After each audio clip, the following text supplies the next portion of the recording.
You think paying your bill on time is the most important thing for your credit score? You're wrong.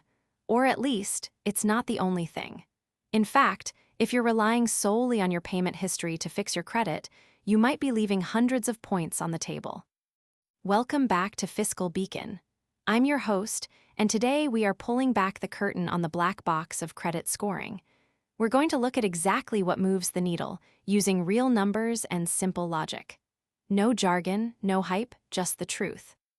By the end of this video, you'll know why paying your minimum balance on time isn't enough, and how you can boost your score faster than you think. Let's dive in. Let's start with the elephant in the room, payment history. It accounts for 35% of your FICO score. That is the biggest chunk. And yes, if you miss a payment, it hurts. A single late payment can drop your score by 90 to 110 points. But here is the misconception. Most people think that because they pay on time, they have maxed out this category. They assume that because they have a perfect payment history for 3 years, they don't need to do anything else in this area. And they are right.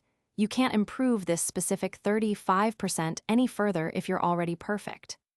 So, if you're perfect here, why is your score still stuck? Because you're ignoring the other 65%. You're driving a car with the parking brake on. You have to release the other brakes to go faster. Let's look at an example. Meet Sarah. Sarah is 32. She has 2 credit cards. She never misses a payment. Her payment history is flawless. But her credit limit is $10,000 total, and she consistently carries a balance of $9,000. She pays the minimum every month. She thinks she's doing fine. Sarah's score is 620. Why? Because she's ignoring the second most important factor. And this is where the real action happens. This factor is called credit utilization. It makes up 30% of your score. This is a ratio. It's how much credit you are using compared to how much you have available. In Sarah's case, she has $10,000 in limits, and she's using $9,000. That is a 90% utilization rate. To the credit bureaus, a high utilization rate looks like desperation. It looks like you are maxed out and risky. Even if you pay it off every month, if the statement balance is reported at 90%, your score tanks. Here is the truth that moves the needle. You don't need to pay off your debt entirely to fix this. You just need to lower the utilization. The magic number is 30%, but the sweet spot for maximum impact is actually under 10%. Let's do the math. If Sarah pays down her balance from $9,000 to $3,000, her utilization drops to 30%. Just by doing that, her score could jump by 40 to 60 points. If she pays it down to $1,000, utilization is 10%, and she might see another 20-point bump. That is a total of 60 to 80 points gained, simply by changing how much she carries on the statement. Now you might be thinking, I can't pay that much right now. That's okay. You can also ask for a credit limit increase. If Sarah asks her bank to raise her limit to $20,000 without spending more, her utilization instantly drops to 45%. If she raises it to $30,000, her utilization drops to 30%.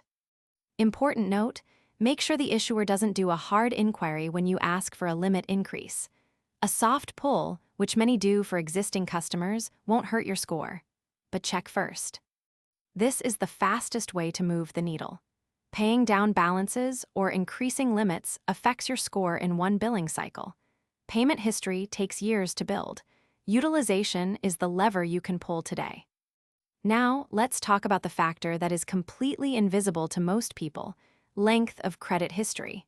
This accounts for 15% of your score. It's made up of 2 things: the age of your oldest account and the average age of all your accounts. Here is the counterintuitive part. If you close an old credit card, you might think you're simplifying your finances, but you are actually hurting your score. Why? Because that old account stops aging, and eventually it falls off your report after 10 years. Let's look at Mark. Mark is 25. He has a credit card from college that he rarely uses but keeps open.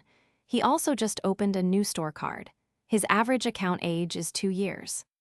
If he closes that old card, his average age might drop to 1 year. his score could dip 20 points. Not because he's risky, but because he's younger. The lesson: keep your oldest accounts open, even if you don't use them. Use that old card for one small subscription, like Spotify or Netflix, and set it to autopay. Keep it active, keep it open, and let time work for you. This is a long game strategy. It won't give you a quick boost, but it prevents your score from slowly eroding over time. Think of it like compound interest. The longer you wait, the more valuable your history becomes. Next up, new credit. This is 10% of your score. It sounds small, but it can be volatile. When you apply for credit, you have a hard inquiry. This might drop your score by 5 to 10 points. It's usually temporary, but if you apply for 5 credit cards in 1 week, those 5 inquiries stack up. And opening 5 new accounts drops your average age of accounts significantly. Lenders look at this and see someone who is credit hungry. They worry you might be in financial trouble and need cash fast. So, what should you do? Be selective.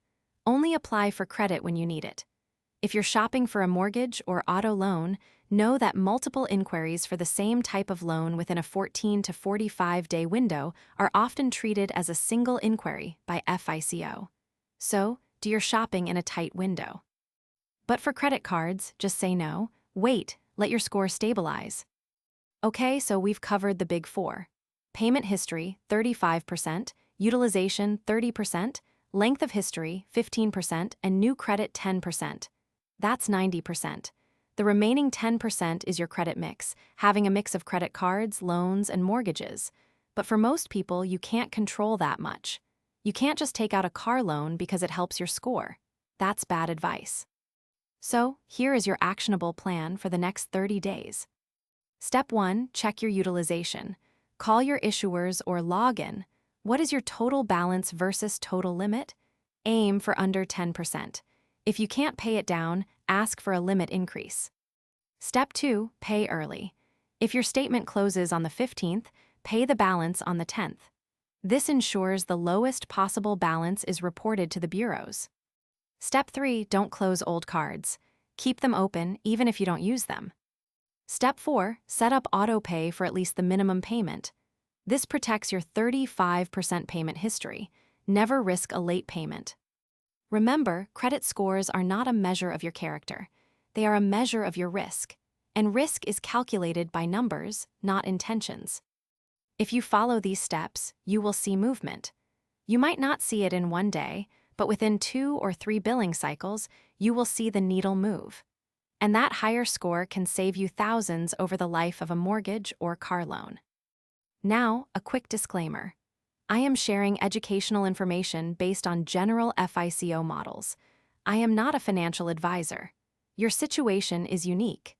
If you are dealing with severe debt or complex financial issues, please consider consulting a qualified financial advisor or credit counselor. I want to hear from you. What's your current credit utilization? Are you carrying balances, or are you paying them off every month? Let me know in the comments below. I read every single one. If you found this helpful, hit that like button. It helps the algorithm show this to more people who need to hear it.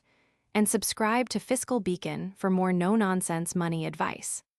Next week, we're tackling something everyone gets wrong: the truth about high-yield savings accounts versus CDs.